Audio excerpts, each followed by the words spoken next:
y'all. We are on the Recyard podcast. I'm Marci Marie. I'm Toonche. Toonche, we're in trouble. Why? Well, I want you to think about how much acetaminophen you took in the penitentiary. My whole life. Yeah. Yeah. Are you saying acetaminophen? I'm saying acetaminophen. Oh, okay. Some people call it Tylenol. Poor Tylenol. We're going down. We have some serious health issues. I can't take you seriously right now. Well, I mean, that's what, right? What is his position? RFK? He's the head of the health. He's the health dude. He's the head of the... He's the health Secretary honcho. of Health or... The head health honcho. Here we go, talking out of our ass. We don't even know his title, but he's the dude in charge of our health department. So he was standing behind our president when our president warned us that Tylenol caused autism. I can't do this. This is current events. Right? This happened. I mean, in this timeline, in this reality. In this reality. One show we were talking about shifting into realities. Honey, we have now shifted into a reality where the president of the United States has just, like, first of all, didn't pronounce the medicine correctly, and then just straight out. Acetaminophen? No, what is the medicine? Say it. I can't. I'm just as big as a dummy. So we're not clowning on anybody for not being able to pronounce. Fair.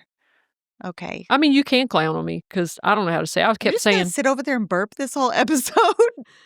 Dear baby Jesus. Why would you gulp that carbonated beverage right before? Do you know why? Rolling? Let me tell y'all why. Real quick, let's put a pause on the Tylenol blast. Me and Marci, the podcast takes a lot. It takes a lot of brain power. It takes a lot of talking. It takes a lot of prep. And I'm sorry to our audience. So, but all I asked for is to get a drink of water before, and I like carbonated water, to just get a drink of water before we start. She saw me with it, gulping it, because I could tell she was popping her Effie collar and wanted to start. And if y'all noticed, I was putting it back down on the floor. They didn't notice. Yeah. Because it is not all about you, Toonche. Why would they notice you while I was I have all this talking? air trapped inside. So I'm trying to get it out politely. So thanks for busting me out about it. But let's go back to the Tylenol. This was all we took in prison. It was all they gave us, pretty much. Non-aspirin. That's it wasn't called Tylenol. It's called non-aspirin. They also cannot pronounce acetaminophen. I might be mispronouncing it my dang self, but yeah, they just called it non-aspirin. Didn't RFK Jr. have a worm in his brain? Yeah, he did. Okay, well, what caused that? Advil? I don't know. I don't remember. Advil. We don't think that. I don't remember what the explanation was. But no, that was real. That wasn't just like a Onion report. That was like, that really happened, but I don't remember. And I don't want to shame people for health conditions. I'm just saying it's an interesting tidbit. I feel sorry for Tylenol that they were just called out by their brand, and they made clear, like, no, there is no credible link to that. And a lot of people were talking about, it's interesting that, this was one of the few painkillers that apparently women can take while pregnant. And so, Lord, we're just going to bareback it. They just don't want women to have any kind of pain relief at all. No, just drink water. Now, doesn't that sound like prison? Just drink water and take some but see, now you can't even take the non-aspirins. You can't take the Tylenol. Prison sometimes they would tell you to take the non-aspirin and then they wouldn't give it to you. Yeah. So let me tell you, now I will say, way back in the day when I first got to prison, Marci. In 1965. You're a funny lady. It was 1997. Okay. And the year I would have graduated high school. While you were probably going to prom or had finished graduating. I was popping out babies, bitch. That's what I was doing. So when we were there at the time, they would give the non-aspirin. They were the little packets with 2 inside, and it was certainly wasn't name brand. But way back in the day, they would give us individual. They were little tiny, they looked like salt packets, and it was Tylenol. Oh, Tylenol brand? Mm-hmm. Oh, fancy. And now you could only get 2 at a time. But we did actually. So here we're going to mess with the mics again. It's not right. I think you're getting delirious. I So, what's interesting as you have seen the way our country is going, under this administration and previously under this administration, when COVID happened, if we recall, our president at the time said that perhaps we should inject ourselves with bleach at some point to kill COVID. And he had people in the health department then that were trying to keep the ship afloat with credible information. I remember that lady, I can't remember her name, and she was behind him and her face was just like, no. Dear God, is this happening? No. I want to say to our presidents, I'm not on, to him, I too thought bleach would solve one of my ailments while I was in prison, and I didn't inject it, but I had scabies, and I thought if I would soak myself in bleach, like it was really prominent on my arms, and I would just take bleach buckets and just hold my arms Marci. down in that bleach. But people, I'm sure at some point in your life, credible medical something had made clear that bleach is dangerous to do something like that. Or did you just have no awareness that bleach could not be used for something? No, like I thought that bleach probably was dangerous, but I also thought that I had bugs all over my body, and I wanted them gone. And they weren't helping us. Right. So, I mean, that's the other part, is there was nothing. They were giving individuals treatment like a cream, but they were not taking care of the dorm as a whole. Doing the rest of it. So we're just getting treated and then getting reinfected. And not turning in our sheets, none of it. Yeah. Well, it's like on the inside when we would be given medical remedies that we didn't feel completely the information was transparent, or that we just felt like, I don't think this is what treats this for this. Like there was reasons why the medical department created a lot of mistrust. Well, like the same prescription medicine was given for seizures, migraines, depression. Like it was that one, whatever that tea. I don't remember what it was. And gabapentin. Yeah. Yeah. And technically those things, if when I got out, I remember looking up gabapentin and stuff, and it can treat all those things. But the piece about the mistrust that medical would not explain things to us. Like, I think it would have been better to say, hey, this is used for a multitude of things, so it kind of may not make sense because it's predominantly used for this, but because the pharmacy will not allow us to order stuff because they don't want to spend money like that, we have to get the most generic, basic thing to treat this. And I think people would have understood that. But what it did was create mistrust. And so when I hear misinformation or things that we all know just don't even defy common sense, well, what if the medical world starts to believe this? And really take out, like, our government is going to be pushing this to them. And what if people that are growing up right now to be medical professionals believe it?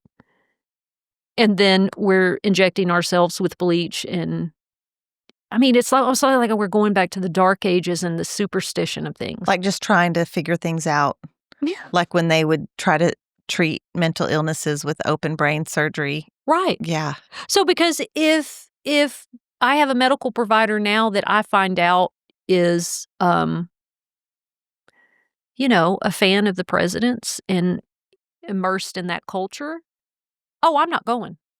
Because I don't know what this lady's fixing to give me, because their ideas about health are not mine. They're not even rooted in science, like drinking raw. Like RFKJ has said, like, I believe in like natural medicine, which I do too, to a certain degree, but I believe in medicine as well. And the idea, I think, that a lot of folks in that circle believe that just drinking raw milk is healthy for you. No, it is not. It is dangerous.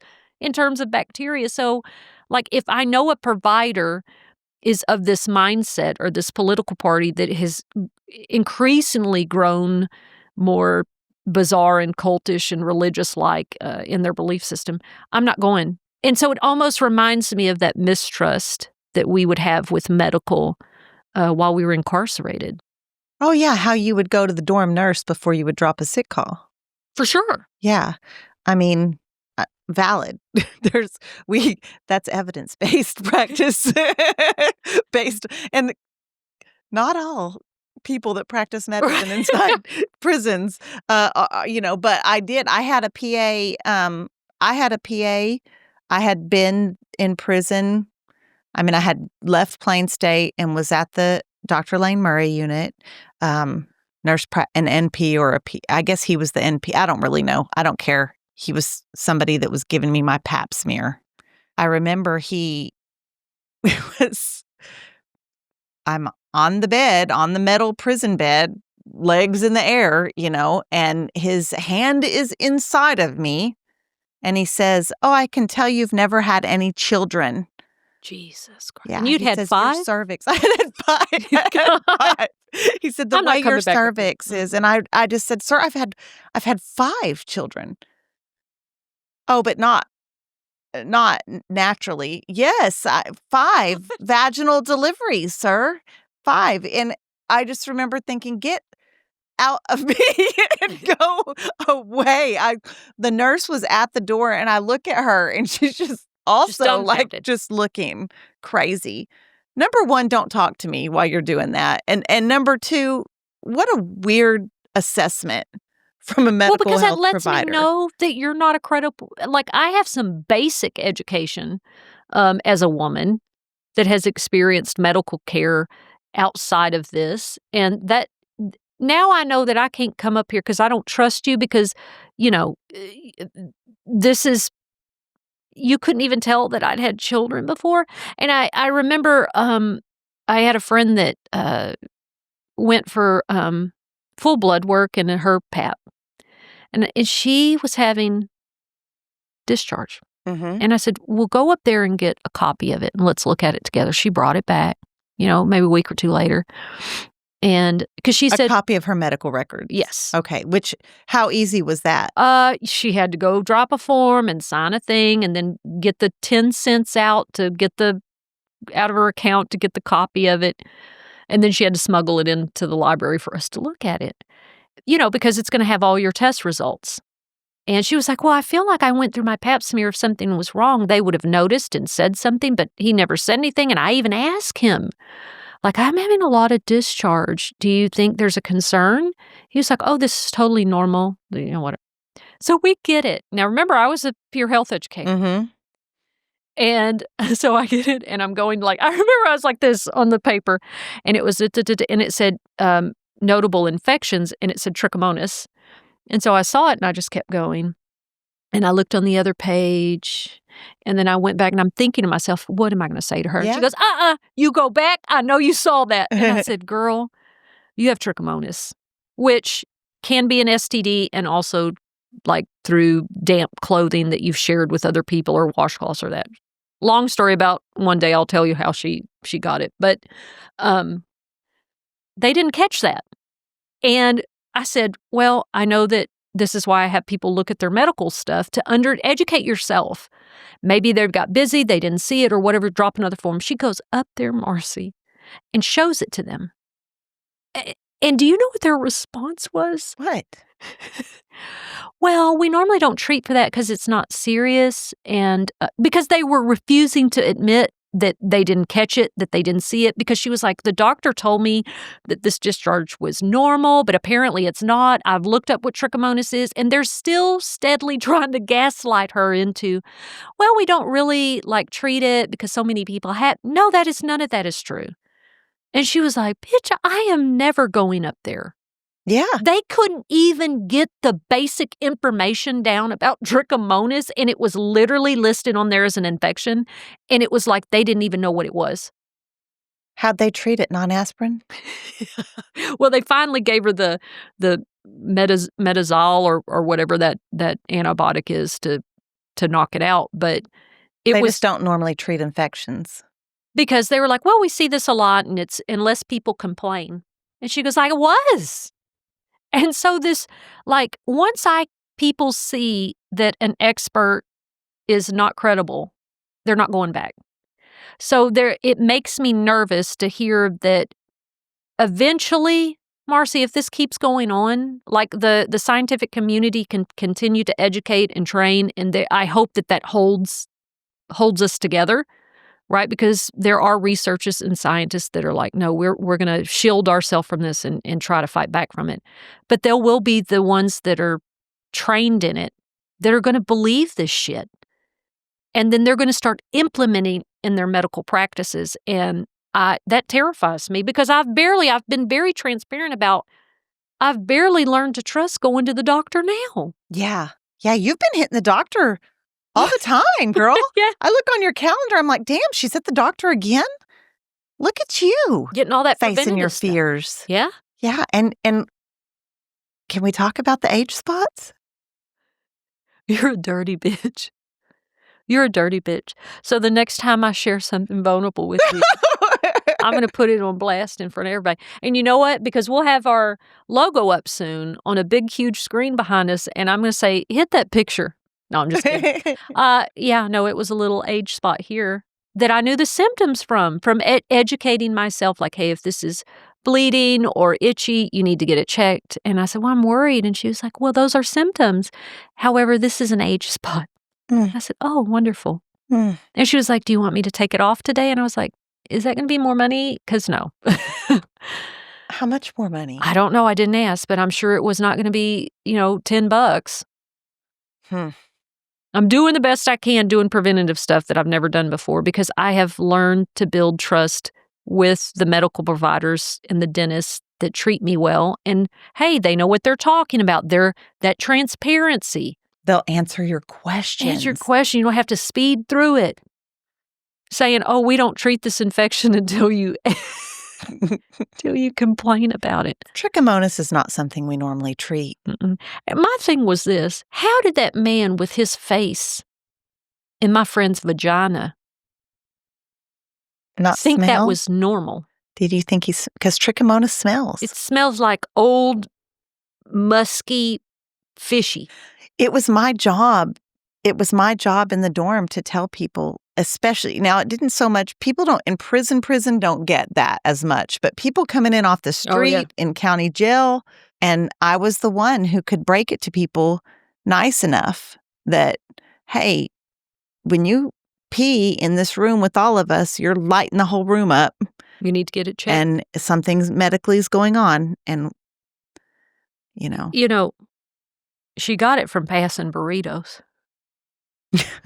Wait. I could have gotten it. Yeah, because her girlfriend was having sex with someone that was having sex with an officer. And so, diddlebug and all there, her girlfriend got trichomonas. That dirty hoe. Now, we traced it back because we were doing some public health investigation. And had to. The girl was going to pill line to pick something up that she was like, what are you going to pill on for? She was like, oh, she was just weird. She's like, I know her when she lies. And because this was after the big reveal with the trichomonas. And I said, when was the last time you had sex? She goes, I haven't. We've been separated, moved out of because they were living in the dorm together. She was like, we've been moved from the dorm for a year. Like, we haven't done anything. I said, well, when did you first start having symptoms? Well, in April. I distinctly remember it because it was around somebody's birthday. And I said, okay, within 3 days of that you could, what else? There had to be something that y'all were doing within a few days of that. You said it was somebody's birthday. Tell me more. She was like, well, I said, something touched your vagina, bitch. She said, well, it was that birthday. She had made burritos that I was supposed to take in for somebody's birthday. And we had this lady on the rec yard, Miss Crow. Miss Crow, if you're watching, you sent terror through all of us. She was like, so we were sitting in the grass, and she was like, well, just take it now and just hold it until we go in. She was like, so I grabbed it and I packed it, you've done many videos on TikTok about what packing is. You wrap up that food, stick it in your panties, hold it up against you, up against your vagina. And she was like, Oh, vagina burritos. yeah. I said, that's where you got it. She was like, do you think? I said, it was hot. It was July. Well, it was April, May. It was hot. You're sweating. It had been sitting just juiced up. I said, that is how you got it. There is no other explanation. Did you have to say juiced up? Why did you have to say it like that? Nasty bitch. God. I'm just trying to paint the picture vividly. But that's how she got it, honey. And there's not an like you wrap the food, for those of you who have never done time, you wrap the food in several layers. It's not like just one. But you don't get to like take a layer off switching in between panties. And it might hit a few people. It's puss to puss. God bless America. One after the other. Quick as can be. And I never did that because, I wasn't passing stuff like that. No, you were paying people to do it. Hell yeah, I'm not going to. Brittany sent me her shirt one time. Mm-hmm. Oh my God. It wasn't packed like that. The girl wore it. I know. And it was summer. Mm-hmm. And the girl, like, she had Brittany's t-shirt on underneath her uniform. And she took the t-shirt out without taking her uniform on, and, and rolled it up and passed it. And I immediately, like, when we were at the church house and she was like 8 rows up. So it went bam, bam, bam, like passed real quick. Mm-hmm. And then I immediately grab it and put it in my shirt under the arm, and it just, whoa, of BO, strong, powerful. My nose hairs were just singed. And it was on me, and all I could smell. And they were like, put it on, bitch, put the shirt on so you don't, because then there's no way I'm getting caught with it if it's on, if I'm wearing it. But if I have it rolled up in my armpit, I'm like, I can't. I just can't do it, please. I wrote, Britt, please, do not ever send anything with that girl again. Ever again. That was really rough. Jesus Christ. Yeah. Yeah. And there we were. It wasn't out of her panties, though. So, God, why did we? We're supposed to be talking about Tylenol. Well, I mean, we went down a rabbit hole of different medical conditions, and then we got, pulled into the funk stuff. But I don't believe Tylenol is harmful, and I don't believe it causes autism. And I had somebody who was more. I hate even using the word conservative because I believe that there are good, true people who just have a conservative, which the traditional definition of conservative. But people that are the other that are just totally out there. Well, how do you explain? It's indoctrination. It's vaccines because there's more people with autism, and also there's more gay people now. And I'm like, okay, so we didn't know how to diagnose autism, and gay people were afraid to say they were gay. Yeah. Like, there are reasons why that number may look higher is because we can test for it, and it doesn't. And again, going back to the human brain, looking for all these causations and patterns that are not. I wish that everybody would I took several classes in college. In prison? Philosophy classes. In the prison? In prison and in the free world, University of Houston and University of Texas. You learn fallacies of logic. Like, well, something could seem like it's connected just by association, but it may have nothing to do with one or the other. And so how do you look at that type of data in those studies with an eye that is trained in science and logic versus, I don't know, for instance, I got a cold when we came after we used this podcasting studio. So therefore... There you are trying to speak stuff in to no, I rebuke that. But I'm saying because that happened while we came into the studio, then I know that the podcast studio caused my cold, and every time I come in here, I'm going to get a cold. No, it had nothing to. I could have got the cold, at the restaurant. The virus or whatever. So that's just the way human brains are, and having a good, solid training in logic and to be able to critical thinking skills, versus not using good critical thinking skills. We gotta go. We gotta go before you get us on that list. Okay. Thank y'all. So are y'all taking Tylenol? Have you stopped taking Tylenol? What's your thoughts on it? Any crazy medical related prison stories? We want to hear about it. We're here for it. Hit all the buttons and do your thing. See y'all soon. Bye, y'all. Thanks for joining us on the Rec Yard. Make sure and subscribe to our channel so you'll never miss another rec turnout.